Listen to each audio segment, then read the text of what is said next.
Anda kembali menyaksikan One on One bersama Anggia dan masih bersama saya juga Pak Menteri Transmigrasi Pak Iftitah. Pak, tadi melanjutkan yang tadi. Kalau kita lihat komitmen kementerian Anda luar biasa untuk merealisasikan proyek konsep transmigrasi yang baru ini. Tapi kan halnya tidak hanya satu kementerian, tadi lintas kementerian. Apa hal yang bisa dijadikan jaminan? Ini bagi masyarakat Rempang mungkin yang menyaksikan malam ini bahwa ya untuk penyelesaiannya tadi yang melibatkan Menteri ATR dan juga PB Batam, hak-hak mereka mulai dari legalitas tanah dan lain-lain itu bisa direalisasikan. Apa yang akan dilakukan untuk antar lintas kementeriannya nanti? Yang pertama, acuan saya adalah perintah Bapak Presiden pada ratas bulan Februari 2025. Perintah beliau terhadap Rempang, cari win-win solution. Bagi kami, Kementerian Transmigrasi yang sudah bertemu langsung dengan masyarakat, beberapa perwakilan, ada juga yang langsung bertemu dengan masyarakat di daerah Sembulang, Pasir Panjang. Kami menangkap satu pesan kuat bahwa memang saya tidak bisa mengklaim bahwa itu mewakili seluruh lebih dari 7.700 masyarakat Rempang. Karena saya tidak ketemu 7.700. Perwakilan masyarakat. Hanya perwakilan masyarakat. Tapi secara umum bisa saya katakan yang pertama adalah bagi mereka yang bertemu dengan saya langsung, ya supaya tidak diklaim bahwa saya mengklaim seluruh masyarakat Rempang, tidak. Tapi bagi mereka yang bertemu dengan saya langsung, karena ada juga wartawan yang ikut menyaksikan di situ, mereka tidak menolak investasinya. Kemudian yang kedua, mereka juga tidak menolak transmigrasi lokalnya.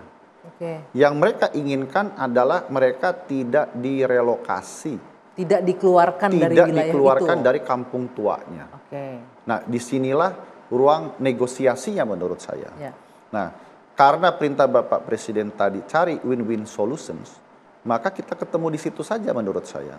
Itu mungkin dilakukan ya, tanpa relokasi keluar wilayah? Sangat mungkin, karena ada kampung tua di Rempang juga yang saya lihat, di Dapur 6 dan di Tanjung Banon yang tidak direlokasi. Tetapi sudah ada contohnya. Yang dipugar, tinggal ditata dengan baik. Nah, inilah yang komitmen kami sekali lagi, bahwa kami saat ini kan membangun kawasan, tidak lagi harus menguasai tanahnya, itu di luar kewenangan kami, tetapi tidak membatasi upaya kami. Tetap akan dibantu untuk itu ya? Betul. Saya kan bisa bicara dengan Menko IPK, saya bicara juga dengan Menteri ATR BPN, saya juga bicara dengan Pemkot Batam. Tadi baru sore, saya juga bicara dengan Wagub Kepri. Terus kami lakukan komunikasi yang intens, kami juga baik. Yang saya acungi jempol itu adalah inisiatif dari Wali Kota Batam dan Wakil Wali Kota Batam. Itu sinergi kolaborasinya sangat bagus sekali dan sangat aktif. Sehingga kami lihat kalau misalkan kepala daerahnya, wakil kepala daerahnya ini cukup banyak inisiatif, ini ada solusinya. Artinya ada niat baik lah, ada goodwill dari pemerintah, baik itu pusat dan juga daerah terutama ya. Jadi tidak hanya janji-janji manis akan menyelesaikan masalah ini saja. Mudah-mudahan bisa terwujud ya Pak Menteri ya, dan tidak hanya mengurai kepadatan tapi juga membuat pusat pertumbuhan ekonomi yang baru, khususnya untuk masyarakat lokal, tadi janjinya begitu ya. Nah, sekarang kita masuk ke bicara konsep paradigma barunya transmigrasi tadi. Kita menyaksikan tadi di awal bagaimana Presiden langsung memuji loh ini, bahwa ini ada konsep yang luar biasa dari transmigrasi. Apa sebenarnya yang ditawarkan dari Kementerian Transmigrasi sekarang? Konsep seperti apa sih transmigrasi yang model baru ini yang ditawarkan masyarakat, Pak? Jadi Mbak Anggia, kami memiliki 5 program yang kami tawarkan. Yang pertama adalah program Transtuntas. Apa itu Transtuntas? Memberikan kepastian hukum atas hak tanah. Kami itu punya PR Mbak Anggia, 129.000 transmigran belum punya SHM.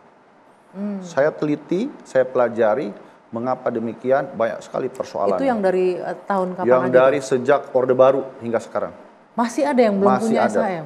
Jadi karena disitulah ada semacam kerja lintas kementerian. Karena penerbitan sertifikat itu kan adanya di ATR BPN.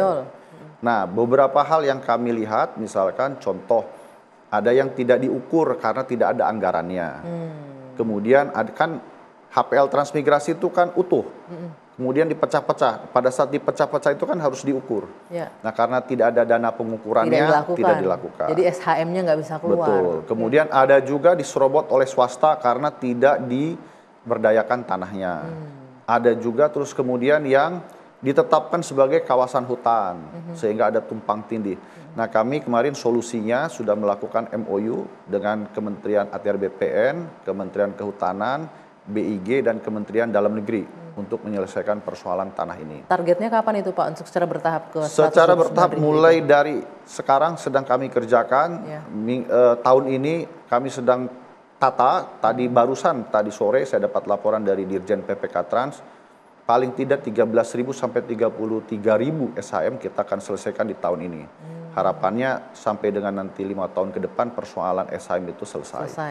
Itu transtuntas yang pertama. Kemudian yang kedua adalah transmigrasi lokal. Transmigrasi lokal itu adalah pemberdayaan masyarakat lokal sebagai tuan rumah pembangunan di negerinya sendiri. Nah, ini yang kasus di Rempang tadi ya, salah akan satunya dilakukan seperti ini. Betul, salah satunya. Termasuk di Papua. Jadi pada saat saya kunjungan pertama saya itu beberapa kali saya ke Merauke.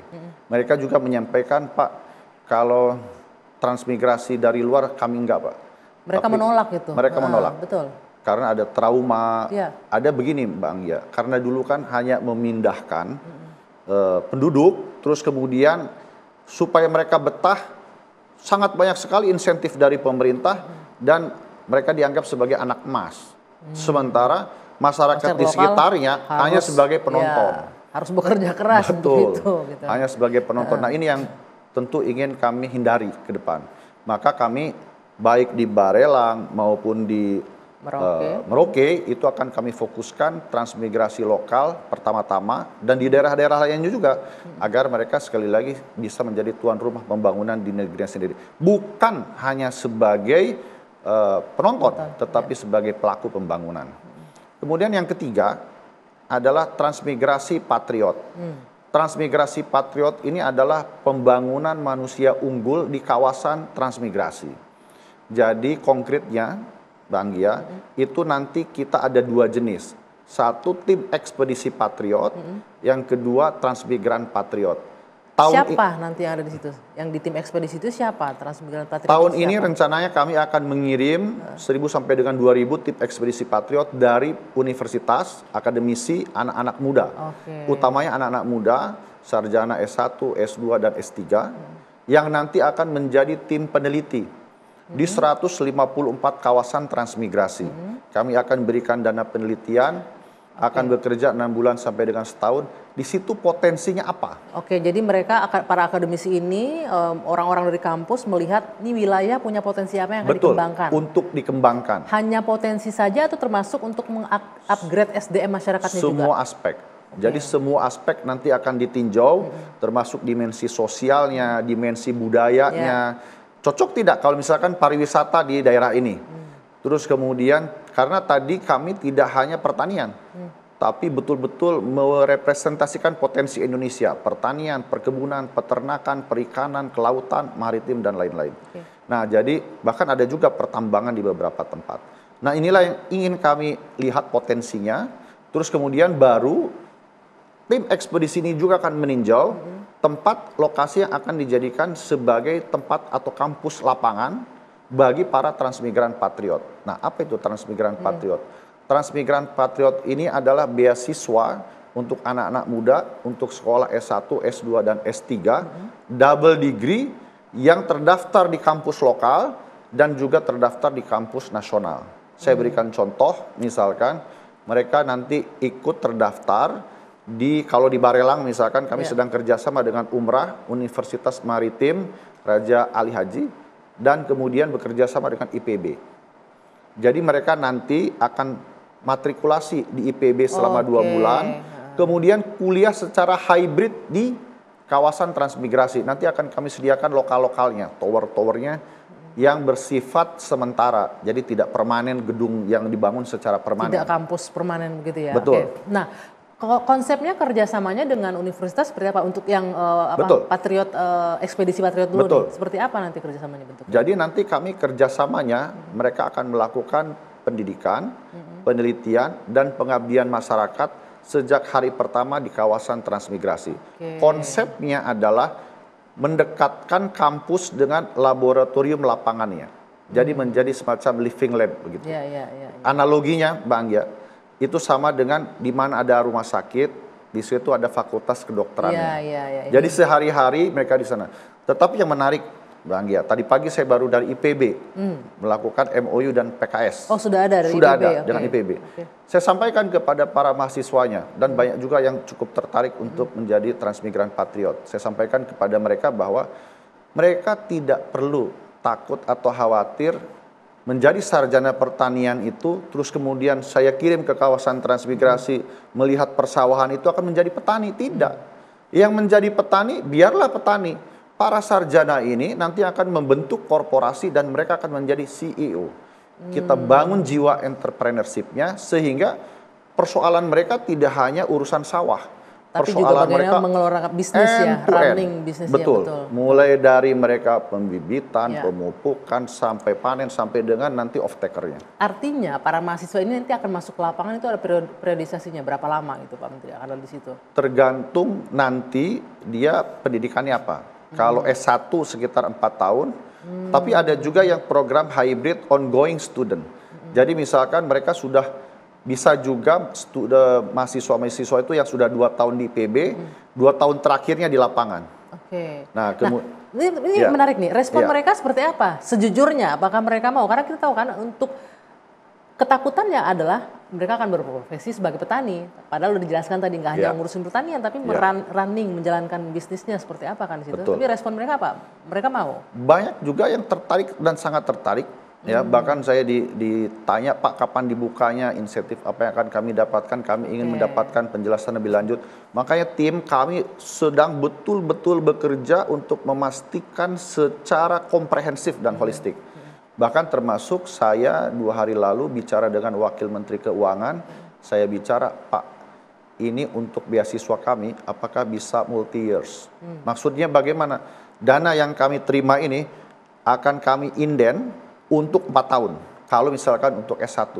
Kenapa? Saya tidak ingin nanti pada saat tahun depan ada efisiensi misalkan. Tengah jalan putus. Betul. Jadi kami ingin memastikan ini holistik dan komprehensif. Bahkan, Bang Anggia, kami ingin insentifnya pun di atas rata-rata.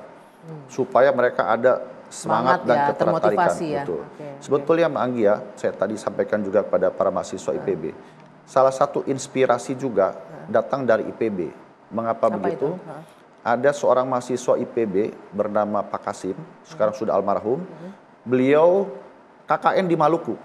Nah, pada saat di Maluku itu, alih-alih menyelesaikan skripsinya, beliau mengabdikan kepada masyarakat di sana, membantu masyarakat di sana selama 15 tahun.